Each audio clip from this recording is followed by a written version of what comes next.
Alright, so this is a final on Autopilot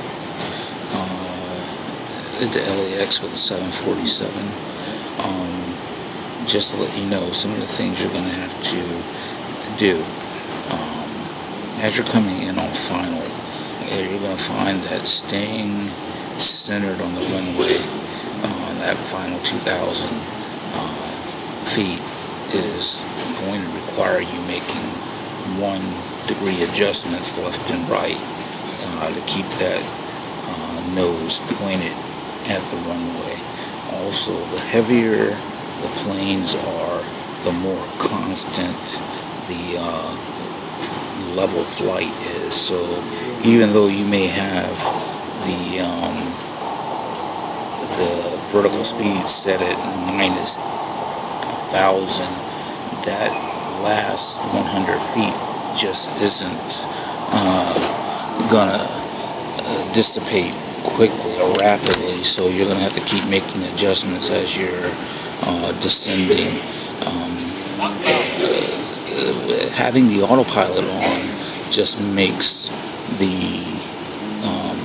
landing easier to manage because you aren't making drastic adjustments that cause you to veer too far off left or right or descend too rapidly. Also, you can set your speed and let it remain constant. On this approach, I was between 150 to 160 knots, and we're going to watch this landing from the cockpit, then we'll watch the next one from a side view. I didn't pay too much attention to the PAPI on this. I assumed on the two-light approach I had a white and a red. I noticed that I did after, but where it came to the target, as you see here, I'm too high, and the plane is just gliding over our target. It just would not descend. I had the descent rate set at one point at 800 feet per minute, and it still wouldn't descend. It was just really slow. I find that the 737-700 so far for me has been the easiest plane to land on autopilot.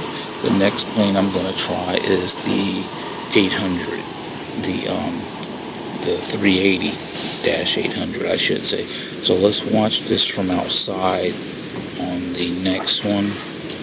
We'll watch it from here. I didn't bring the gear down to the last 1,500 feet also, by the way. So let's bring this up to here. This will be good. Let's watch.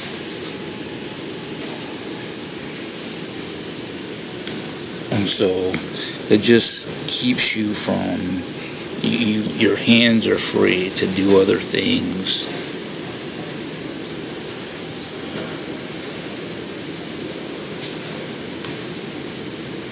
And as you can see,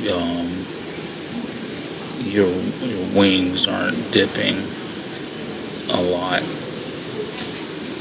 at all, pretty much. They're just level. Right here, I'm basically trying to keep the plane centered. Now, when you see the lights go white, that's when the plane just stopped descending and started floating. Right here, it's floating, and it's going to soar over the target. I would think that it would have just kept descending at this point. There's the two white lights, there's the target. It's going to float right on over the target. Miss it. And see how long it takes to touch down.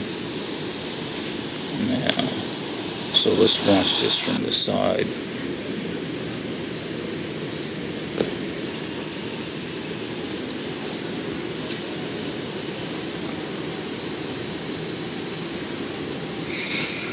I did a circuit from Ontario to LA. So here it's just floating.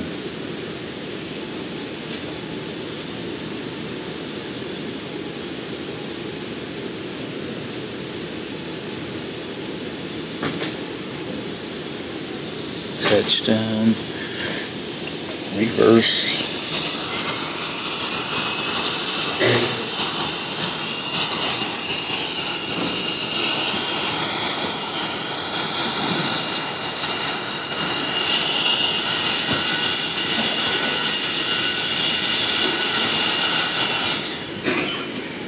So, still got plenty of runway left. It's just that I really would rather to hit that target and be centered on the runway is jump in the cockpit. So I don't know why it won't. Let's try to run through one live landing. So let's go here. And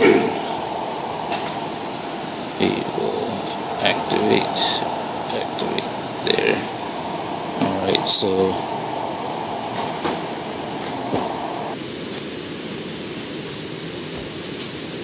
is the gear stuck?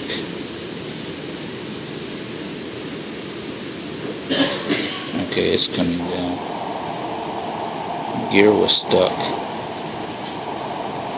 Alright, so right now we are on. So here I have to make another adjustment. So there I just moved the plane to the left. I'm going to keep this 800 feet per minute.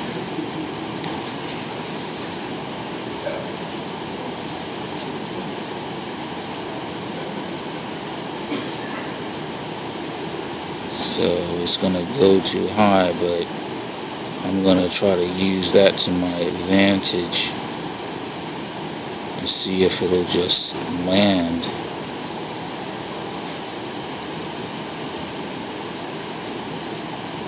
Okay, so we're coming down,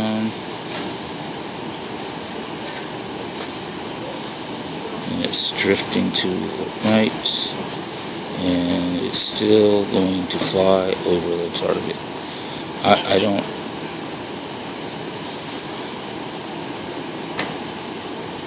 It's.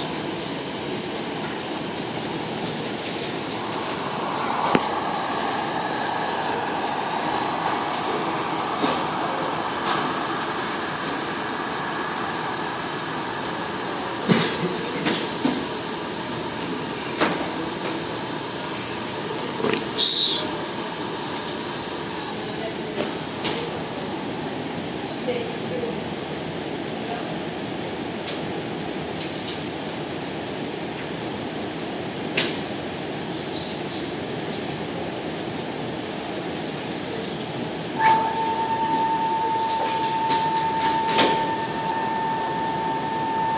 Okay,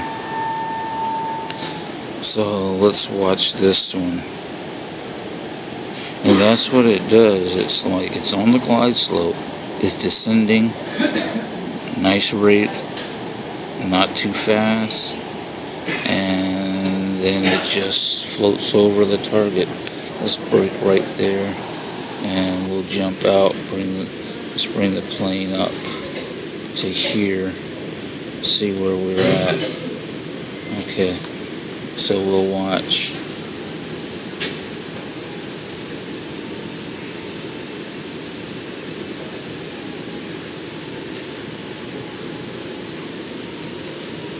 It's landing in the middle.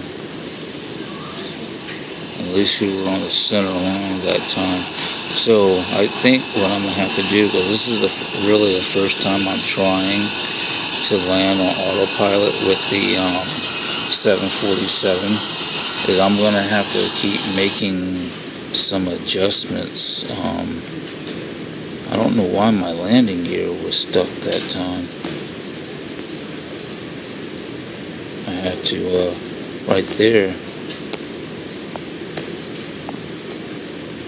the doors are open and the landing gear is stuck.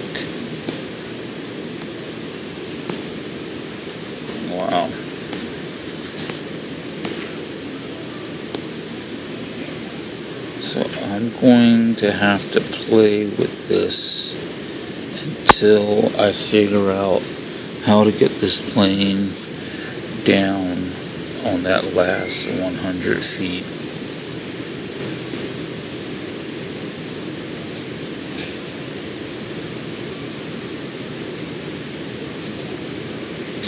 You know, as far as the flight dynamics go, I'm wondering, could it be ground effect, or is it just the rate of descent?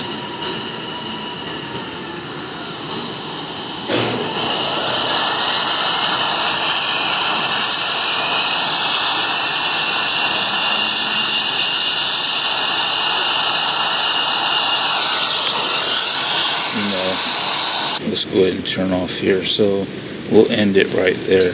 So maybe it's the speed, the airspeed versus the rate of descent, and that's why it's flying to where it's flying. I'm gonna do some more online research, see if I can't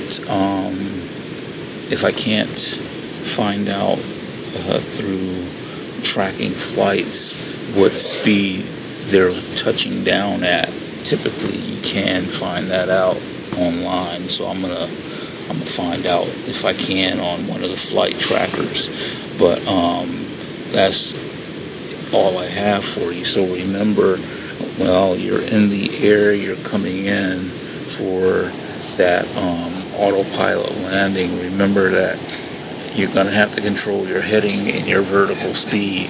Set your flaps, trim, and your airspeed, and zero out the altimeter.